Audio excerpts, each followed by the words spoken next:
J'ai été cet enfant qui traverse seul la rue, un être non adapté, cherchant déjà les chemins de traverse, méfiant envers les grandes personnes sur leur bon chemin.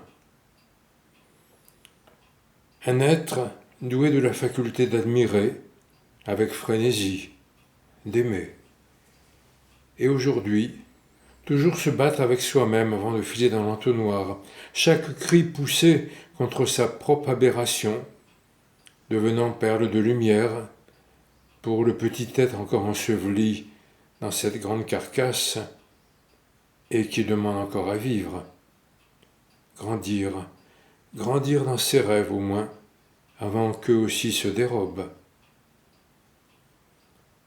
Chemin tout blanc, invisible à autrui, chemin de deuil, abandonné pour mieux se trouver, privé de faire partie, étranger, de gré ou de force, aux autres, à moi-même. À la naissance, un cri, et la détricoteuse est déjà là sur le pas de la porte. Entre deux palinodies sociales, révolte de papier, de pavés. Et puis, contraint, masqué, à l'air salpêtre des toutous. N'imaginez rien, répéter toujours, reproduire encore, inlassable. Autoroute fonctionnaire se dévide, papier tue mouche, puanteur du goudron. Néant du poète. Suivre le sentier, il mène à la rivière. Chemin bordé de ronces. Vie du poète. Noir serein, chemin sous les étoiles. Calme orphelin dans la nuit de Gaspard. Et chemin sous la neige qui ne se mêle pas, fuit le nombre. Chercher l'humain, illusion. Ce qu'ils veulent des hommes, c'est fait depuis longtemps, ils l'ont eu sans résistance. Qui, ils? Mais la foule du parce que ça se fait, et du pour votre bien. Poète petit poussé, sème toujours tes cailloux, histoire de ne pas le perdre complètement, ton chemin. Et pour moi de croire retourner sur mes pas, à la croisée du chemin de la confiance, solidaire de rien, mais de chacun.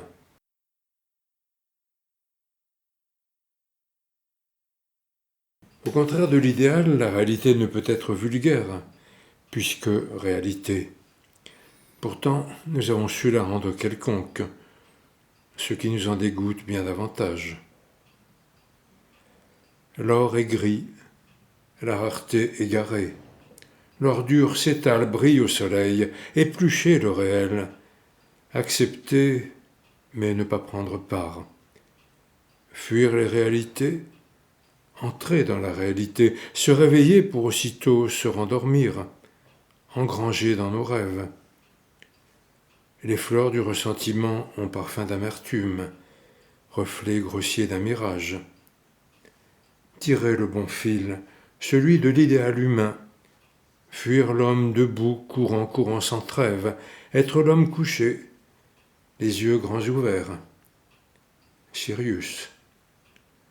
Le temps voilé, le temps mort, un couloir gris à droite, tout seul, un petit boîtier pour les sauveteurs, rouge coquelicot, la note vive idéale, celle qui sauve des couloirs du bloc, tuiles incertaines, grues et buildings blancs. Des réalités enserrées. Un merle et la lune, l'arbre bleu de la prison Chardon, ces matins tendres de l'aubépine, à saut de guimauve. Et puis l'amour, le grand aux oubliettes, pour la serpillière de quotidien sans mémoire. Pourtant l'octave de la fleur tient la note, ivoire blanc, accord parfait. La terre est lourde, le temps las de détricoter nos jours, et le maillage des heures offense nos rêves. Clin d'œil d'une étoile qui libère le fil de l'écheveau. Un réveil, un de plus. Gagner sur quoi au juste? Sur la nuit éternelle, nos ailes crucifiées? Et puis le plus merveilleux des rêves, celui que l'on poursuit dans l'infini, sans rallumer la lampe, ni se perdre dans les claires-voies du petit jour. Donc ça, ce sont des textes récents. Oui. Et Oui, parce que je trouvais que c'était intéressant de mettre des textes un peu récents, non? tout à fait, au contraire, au contraire. Et quelle différence tu vois par rapport au texte que tu écrivais précédemment? Qu'est-ce qu'il y a de nouveau, de différent? Bon, j'espère que c'était un peu le ton péremptoire qu'il pouvait y avoir dans certains textes qui était un peu définitif, et donc un peu excessif, et donc inutile, quelque part. Mais enfin, je garde quand même, tu vois, euh, ce ton de révolte, mais enfin, il est plus, je dirais pas plus feutré, mais enfin, il se fait plus discret. Non? Bah oui, à force, je vais peut-être tendre vers le détachement, mais enfin, pas un tempérament, malheureusement, À être détaché. aller vers le détachement. Je reste toujours Un peu un attaché. rebelle, une sorte de... C'est le Don Quichotte qui se bat avec les moulins à vent, les ombres, parce qu'on se bat quelquefois avec les fantômes qui sont en vous, mais enfin, c'est bon, c'est mon tempérament. Voilà. Cézanne disait, parler du tempérament du peintre, plus que du style, c'est le tempérament qui fait l'homme, enfin qui fait l'artiste pour moi, et le peintre et le poète, Ah, et l'homme tout court, enfin. Et puis, enfin, quand même, il y a toujours ces petites flèches contre l'instinct grégaire, contre cette espèce de tout temps, de suivre le mouvement, c'est ça le côté et rebelle. oui, ben, le rebelle est un isolé.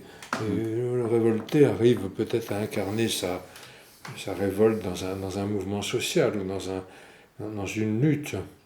Le rebelle, pour moi, il reste un solitaire. Tu veux dire un autre texte? Ou alors? Pensez peut-être à des textes je dirais si je trouve des extraits d'un philosophe, Palante, qui est complètement oublié, que Michel Onfray avait quand même préfacé dans l'édition complète de ses œuvres, qui défendait l'individu contre la société. Donc il y a modestement une part de moi-même qui reste, même si la société c'est la société humaine, donc c'est nous, mais enfin je crois qu'elle est complètement dévorée par les systèmes, par le système, et donc ça, on retombe toujours sur cet instinct grégaire. Bon. Et donc l'homme solitaire se méfie forcément de la société, voilà. Même s'il en fait partie. Qu'est-ce qui te gêne dans l'instinct grégaire? Et ben, cette idée de s'adapter. La phrase de Michaud, ne te hâte pas vers l'adaptation, garde toujours en toi de l'inadaptation. Bon, les gens aiment être adaptés, ils aiment se contraint ou forcé parfois, mais enfin, ils aiment se fondre. Et ils pensent que le bonheur est à ce prix, enfin qu'il est. On le voit de tout temps, on le voit dans les publicités, on le voit, enfin c'est se fondre toujours, c'est jamais l'homme seul. L'homme seul, il est toujours un peu le paria, ou il est toujours un peu l'exclu, ou il est toujours un peu celui qui est malheureux. Dans cette optique-là, il faut faire comme tout le monde, voilà. Je n'ai jamais voulu faire comme tout le monde.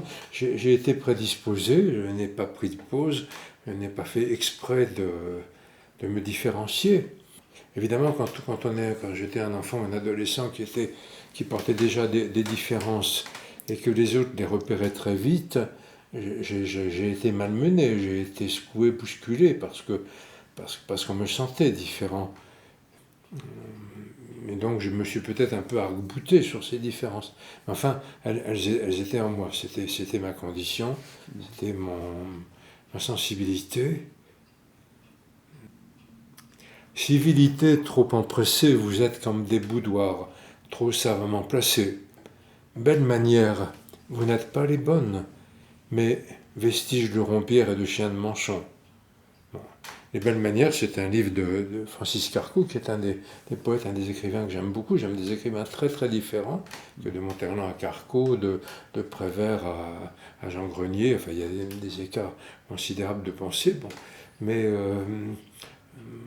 je trouve qu'on est à une époque où on privilégie à nouveau entre guillemets, le charme discret de la bourgeoisie, c'est-à-dire les belles manières on demande un respect qui n'est pas toujours une vraie attention à l'autre. Je préfère l'attention à l'autre, même parce qu'elle est un peu vive, un respect qui est un peu creux.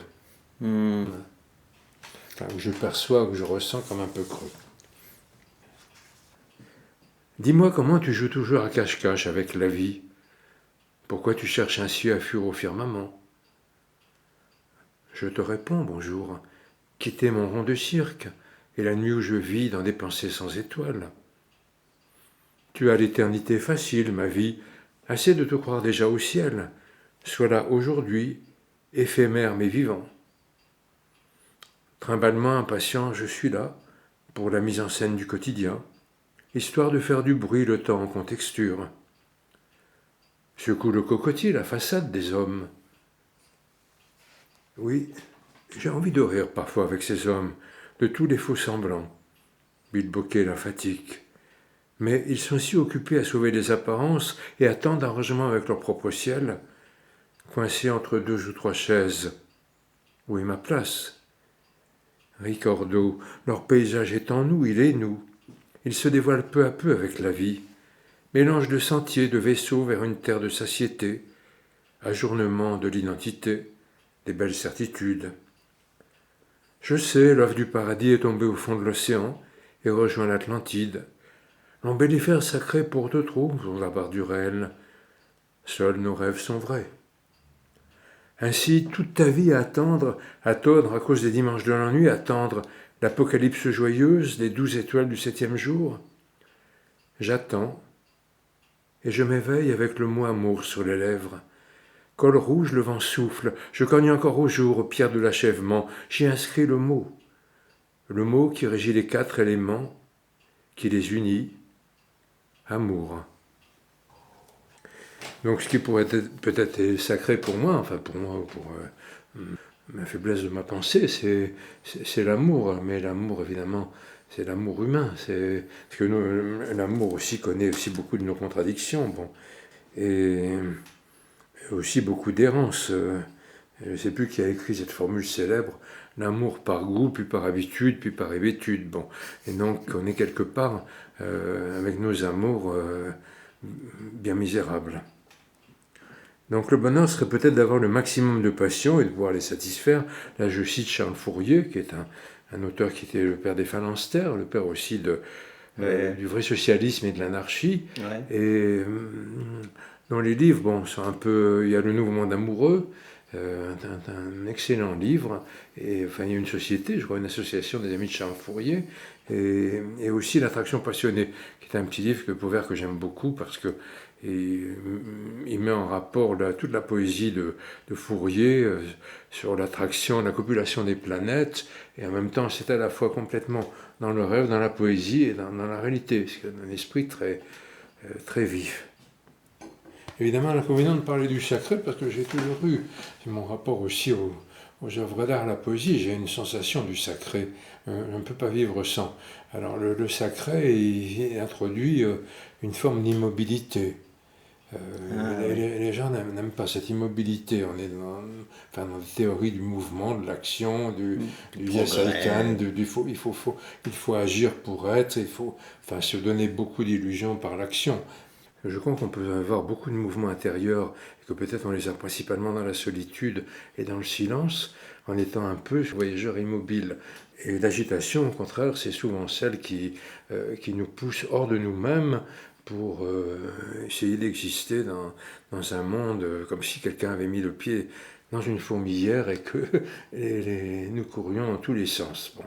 Alors là, je vais justement lire quelques vers de Rilke parce que je trouve qu'ils sont beaucoup plus éloquents. Ce ne sont pas des vers d'ailleurs, parce que c'est l'adaptation du livre de la pauvreté et de la mort adapté par Adamov, qui était beaucoup plus fidèle à l'esprit qu'à la lettre de Rilke. Non, ce ne sont pas des vers. Il y a eu d'autres traductions en vers réguliers, mais là c'est de la prose. Donc je dis ça pour pas surprendre.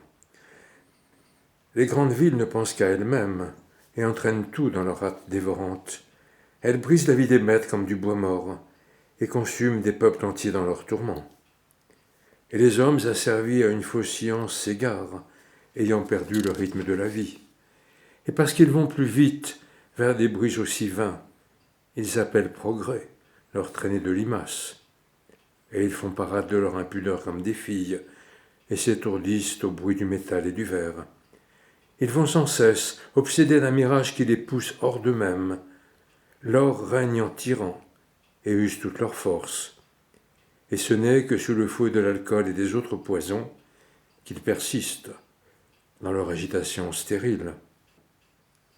Voilà, je m'arrête là parce que c'est un court extrait. J'avais fait des lectures intégrales de ce petit livre qui m'avait été donné il y a bien longtemps, Une messe de minuit, un petit livre d'Actes Sud auquel je tiens beaucoup.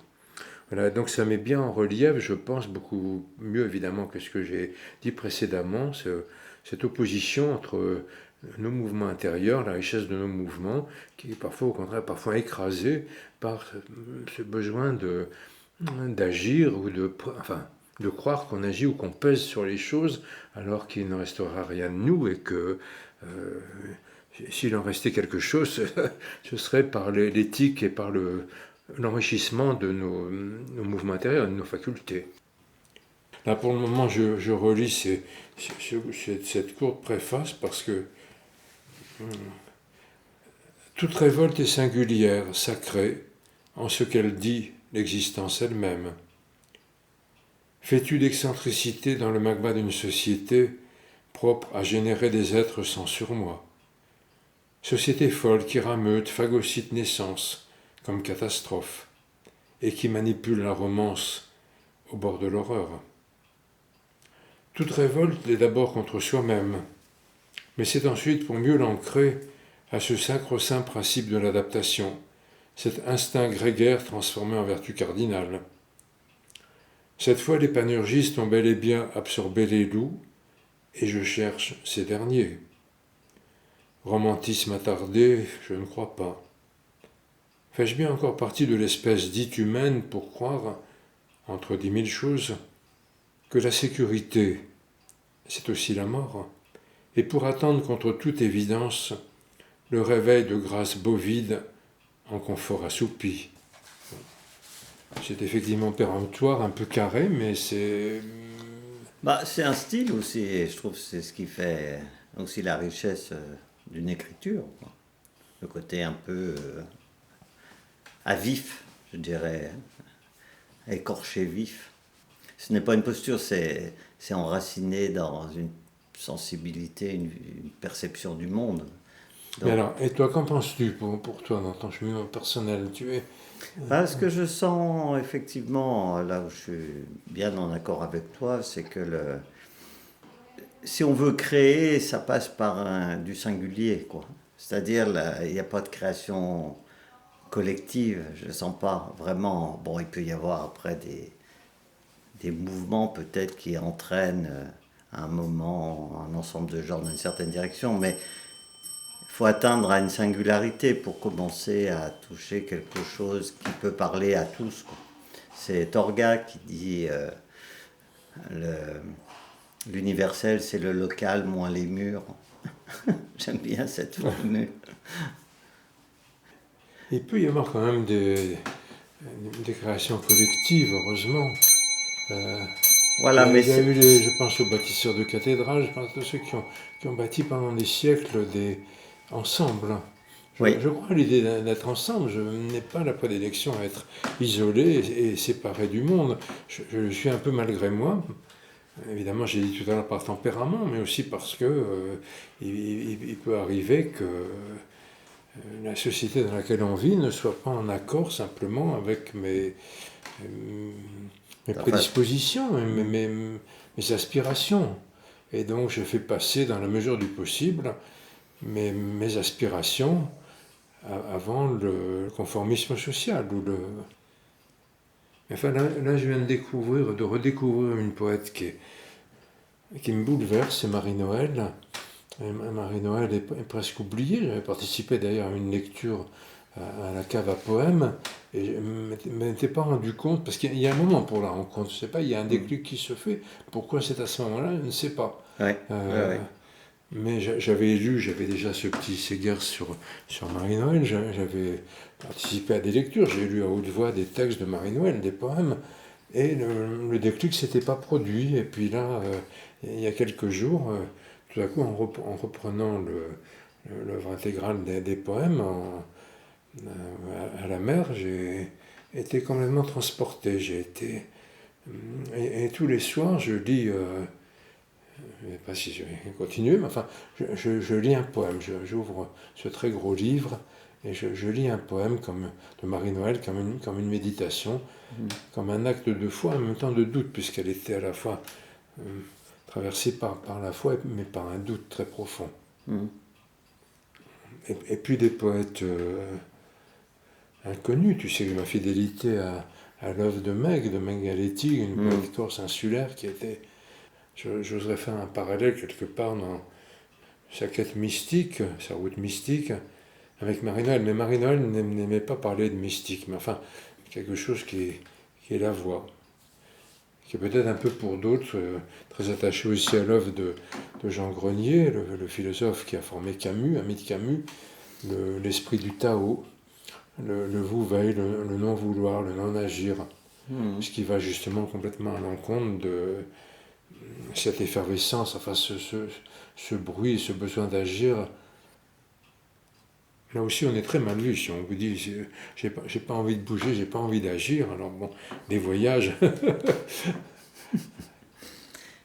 Il y a peut-être un poème qui n'est pas formidable, mais que j'aime bien, parce que j'ai fait une sorte de petit kaléidoscope de voyage, d'impressions anciennes de voyage. Ah oui, oui. Parce que on me dit quelquefois, mais pourquoi tu ne voyages plus? Tu peux peut-être vendre des tableaux ou faire quelque chose pour faire un voyage. Mais je dis, le voyage, il y a très longtemps que je le fais à ma façon, dans un monde intérieur.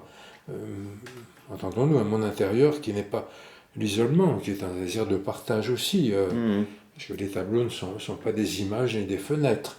Ils sont avant tout une présence d'un peintre. On me dit tel tableau, mais j'ai dit tel tableau, pour moi c'est tel peintre. Et quand je regarde un tableau, je vois peut-être pas toute l'œuvre du peintre, mais je vois quand même beaucoup de. Je vis avec une famille de peintres, ou deux ou trois familles, puisqu'il y a des peintres de différentes périodes. Oui, il y a toujours une présence de la personne. Et donc le voyage, il y a le vers de Baudelaire, si tu dois partir, pars, si tu peux rester, reste. Bon. Donc j'aime bien rester. Et puis j'ai une sorte de voyageur immobile, mais là, c'est un emprunt que je fais au terme de un écrivain, Robert Walser, qui était contemporain et ami, je crois, de Kafka, et qui est mort très tristement interné un jour de Noël en marchant dans la neige d'épuisement, très sensible à l'œuvre de Robert Walser. Et on l'appelait le voyageur immobile. Donc un petit kaléidoscope qui est un peu sans queue ni tête, mais Très bien. dans une goutte d'eau toute la mer, suspendue comme elle, toute notre existence et ses voyages. Une calèche à Sintra, palais enseveli, océan de verdure. Scintille une goutte. Retrouver Lord Byron, même latitude, les grands fonds de Léger, la Crète et Santorin. Traverser Raffio échoué, goutte de feu. Les femmes se signent terreur. Incendie à Naxos. Les ailes de Mykonos, bimbloterie pour touristes hébétés. Mais dans la goutte d'eau, tout le bleu de la Grèce, des larmes de Neptune, une flaque au cap Sounion. Oubliez les masques, Épidore, les Troyennes, la porte de Mycène, Délos et tous ces lions. Un peu plus loin, beaucoup plus haut, la goutte d'eau est glacée. Solstice de juin à Bergen, cabane en bois sur le fjord de malheur, goutte de nuit. Et paysage mirage, retour aux lavandières, Lisbonne et Nazareth.